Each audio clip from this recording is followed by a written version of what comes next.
The doors of the Red Creek saloon creaked open that hot summer evening, and every head turned.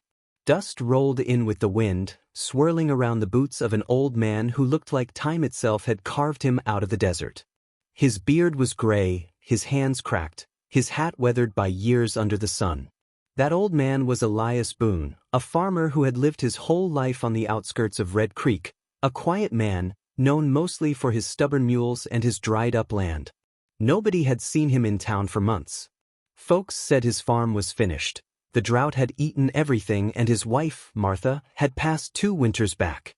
There wasn't much left for Elias except his memories and his silence. So when he walked into the saloon that night, everyone looked up, and then they laughed. "Look who it is," said Tom Hargrove, the town banker, swirling whiskey in his glass. "Old Boone's come to sell what's left of his dirt." Laughter rippled through the crowd. Elias didn't flinch. He just walked slowly to the bar, his boots tapping against the wooden floorboards. "Whiskey," he said softly. The bartender, Cassidy, a sharp-eyed woman who'd seen every kind of man pass through her doors, poured him a shot. "Long time, Elias," she said. "Heard you sold half your cattle." Elias nodded. "Sold what needed selling." "Then what brings you here?" Cassidy asked. He looked around the saloon, the card players, the gamblers, the cowboys, and his eyes landed on Sheriff Briggs, sitting near the fireplace, polishing his star. "I came," Elias said, "to finish something I started a long time ago." The laughter died down a bit. There was something in his voice, quiet, steady, but filled with the kind of weight only truth can carry. Outside, the sun slipped behind the mesas, painting the sky in gold and blood. Inside, the piano went silent. "Finish what, old man?" Sheriff Briggs asked. Elias took a deep breath. "My wife's last wish." That got everyone's attention. He reached into his coat and pulled out an envelope, yellowed with age, tied with a faded ribbon. He set it on the bar gently, as if it were something sacred. Tom Hargrove snorted. "What's that, Boone?" "A bill of sale for your sorry land." But Elias didn't answer him. He looked at Cassidy. "You remember Martha?" Cassidy smiled sadly. "Of course I do. Sweetest woman in Red Creek. She used to bring me pies when I was pregnant with my first." Elias nodded. "She was the heart of that farm. Everything I ever did, I did for her." He paused, his voice trembling. "Before she passed, she made me promise I'd come to town, tonight, this exact date, and bring this envelope." "Why tonight?" the sheriff asked. Elias took off his hat and looked at the ceiling as if he could still see her face in the smoke. "Because she said something would happen tonight that'd change everything." The room went quiet again. Elias opened the envelope slowly, his rough fingers shaking. Inside was a single letter and a folded document. He laid the letter on the counter and began to read aloud, his voice breaking every few words. "My dear Elias, if you're reading this, then I am gone, and I know you've kept your promise to live on, even when it hurt. You've worked that land until it bled dust, and I know the world forgot you. But tonight, something will come full circle. Don't be afraid to walk into town.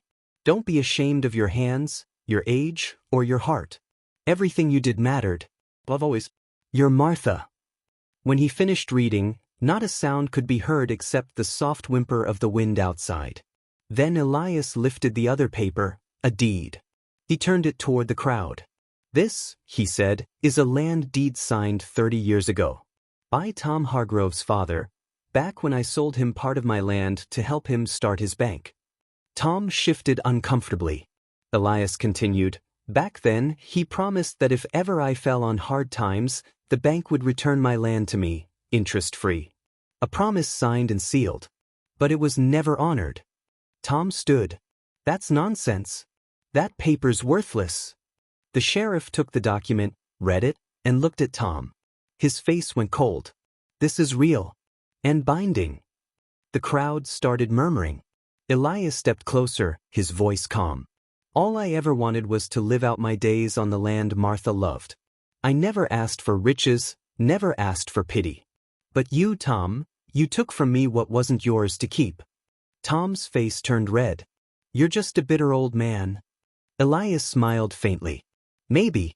But I kept this envelope sealed all these years, because Martha told me to. And now I know why. She knew the truth would come out when it needed to. The sheriff stood up. Tom, you'll return the deed to Elias immediately. The law stands with him. The room broke into whispers. Some people nodded, some looked ashamed. Tom stormed out, slamming the door behind him. Elias just stood there, holding the envelope, trembling but proud. Cassidy poured him another drink. You really didn't know what was in there, did you? He shook his head. No. I just trusted her. I always did.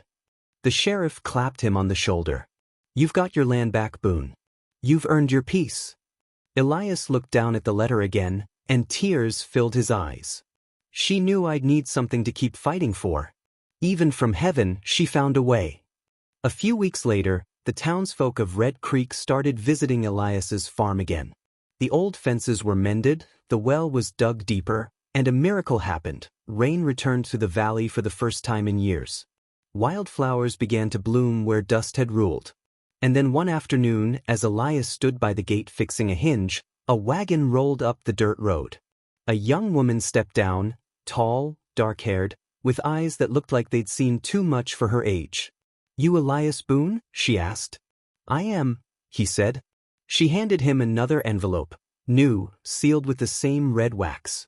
My mother told me to bring this to you if I ever found you, she said. Her name was Clara Hargrove. Elias frowned. Tom's daughter? The young woman nodded. Yes. She passed last month. But she wanted me to give you this. Elias opened the envelope, his hands shaking again. Inside was a note that read, Mr. Boone, my father wronged you. I know it, and so did he, though pride kept him from admitting it. Before he died, he asked me to make things right. Enclosed is a bank draft, and the title to the Hargrove estate. You deserve peace and you deserve love. Clara Hargrove. Behind the letter was another deed, to land stretching beyond the river, fertile and green. Elias looked up, tears in his eyes. Why would she give me this? The young woman smiled softly. Because my mother said your wife once helped her when she was sick. Said she saved her life, and never asked for a thing. Elias turned toward the hills, where the wind carried the scent of new rain. That sounds like Martha, he whispered. Months passed and Red Creek changed. Folks stopped laughing at the old farmer and started helping him rebuild. The farm became something like a legend, a place where miracles bloomed. Elias grew stronger again, though his beard stayed gray. One evening, as he watched the sunset from the porch, the young woman, Clara's daughter, Annie, rode up on horseback. I brought the last of the supplies, she said. You've got the best-looking farm in the valley now. Elias chuckled. Didn't do it alone. Couldn't have. Annie smiled shyly. Well, you gave me work when no one else would.